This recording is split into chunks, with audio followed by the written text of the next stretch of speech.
Дорогие друзья, вас приветствует канал «Домашняя кухня». Друзья, привет! Сегодня готовим борщ. Существует множество вариаций борща. Я же вам сегодня представлю свой рецепт, который для меня самый любимый и самый вкусный. Для этого нам понадобится 2 картофелины, 2 свежих свеклы, 2 луковицы, 1 морковь. У меня тут половина большого корнеплода. Значит, четвертинка небольшого кочана капусты, 2 чайные ложки томатной пасты, зелень петрушки. Еще нам понадобится 2 небольших лавровых листа, пол чайной ложки перца и маленькая головка лука. Это пойдет в бульон. В кастрюле у меня холодная вода, и в ней 2 косточки, 1 куриная, 2 свиная. Вот кастрюлю я уже поставила на огонь, по пузырькам видно. Вот такую столовую ложку соли я положу. Размешаем.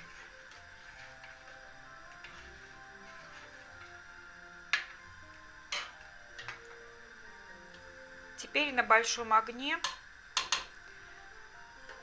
бульон будет вариться, пока не появится пена. Как только появится пена, огонь сразу уменьшаем до минимума, снимаем пену и дальше варим бульон уже с кореньями. Итак, друзья, бульон мы с большего очистили от пены. Он потом у нас еще больше посветлеет, станет прозрачным. Теперь закладываем луковицу.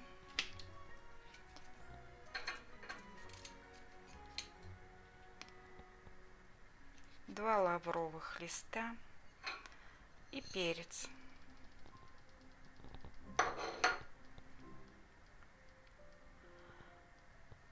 И пусть теперь на небольшом огне кипит.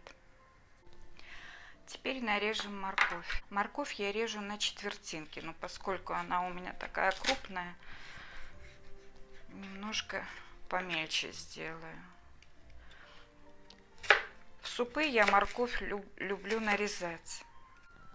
Бытует такое мнение, что овощи в супе или в рагу должны быть нарезаны одинаково.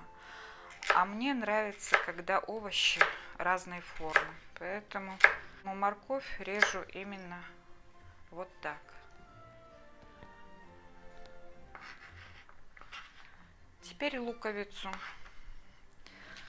Луковицу разрезаем на 4 части и вот такими кусочками тоже нарезаю.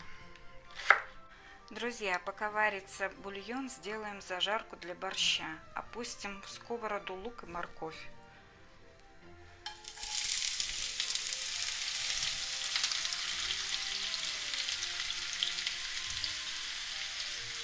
Помешаем. На сковороде масло должно быть столько, чтобы покрыло всю сковородку, чтобы у нас овощи не горели, а жарились.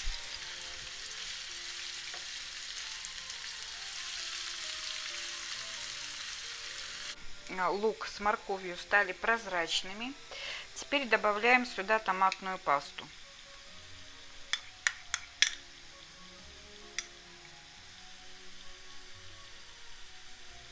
Размешиваем. Друзья, после того, как мы добавили пасту и размешали овощи вместе с ней, вы услышите, какой пойдет замечательный аромат. После того, как у нас все это хорошо размешалось и соединилось, добавляем свеклу натертую.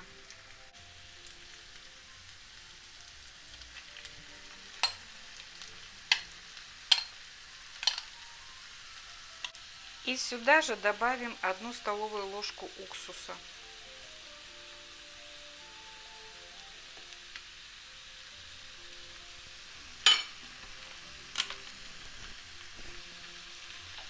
Размешаем.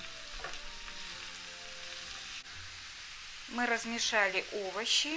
И теперь, друзья, делаем самый маленький огонек, который только возможно. Закрываем сковородку крышкой и томим на маленьком огне полчаса наши овощи. Капусту нарежем обычной тоненькой соломкой.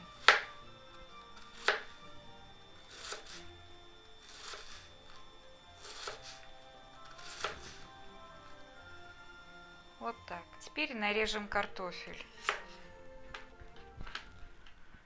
Я его режу небольшой такой соломкой.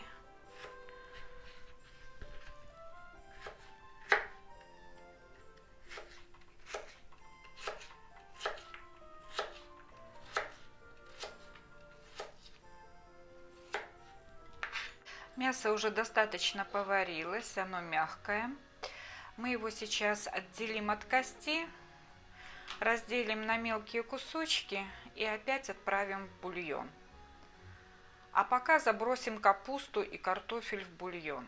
Отправляем капусту. И туда же картофель.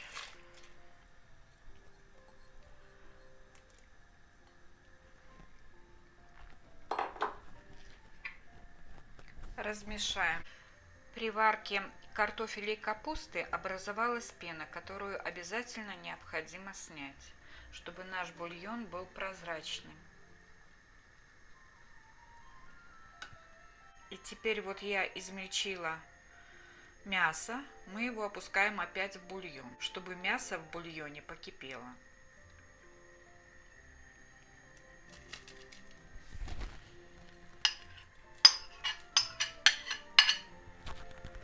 И теперь на небольшом огне варим бульон с мясом, с картошкой и капустой до готовности. Друзья, вот капуста я попробовала, стала уже готова в бульоне и прозрачная.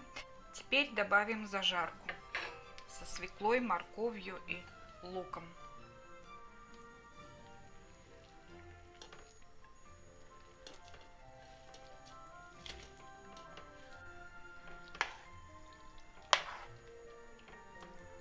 Размешаем. Борщи я всегда варю густые, наваристые.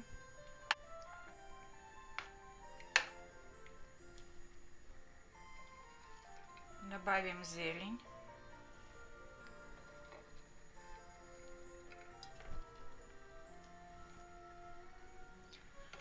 И опять помешаем.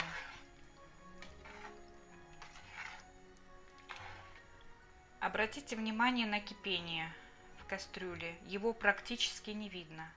Вот так, на таком кипении нужно варить борщ и любые супы. И попробуем. Друзья, борщ что надо, даже сахар не нужно добавлять, потому что сладости свеклы достаточно. Иногда бывает такое, что свекла не сладкая, и нужно добавлять где-то чайную или 2 чайные ложки сахара, но тут всего достаточно. Закроем борщ крышкой, и пусть он покипит минутки 2-3 вместе с петрушкой. Вот таким, друзья, наваристым, густым, вкусным, красивым получился борщ в кастрюле. А сейчас покажу, какой он в тарелочке. Аппетитно смотрится, не правда ли? Я аж слюнки глотаю, так вкусно. Я уже его пробовала в кастрюле. Тут всего достаточно. Уксус смягчает сладость. Не забывайте, мы столовую ложку уксуса добавляли. Сладость дает свекла. Сметана, сливочный вкус. Ну и сочетание обжаренного лука со свеклой, с морковью дает необыкновенный привкус этому борщу. По желанию в тарелку с борщом можно добавить нарезанный чеснок. Так тоже будет вкусно. Дорогие друзья, благодарю вас за подписку на канал, за лайки и отзывы. Готовьте с удовольствием. Всем здоровья и процветания!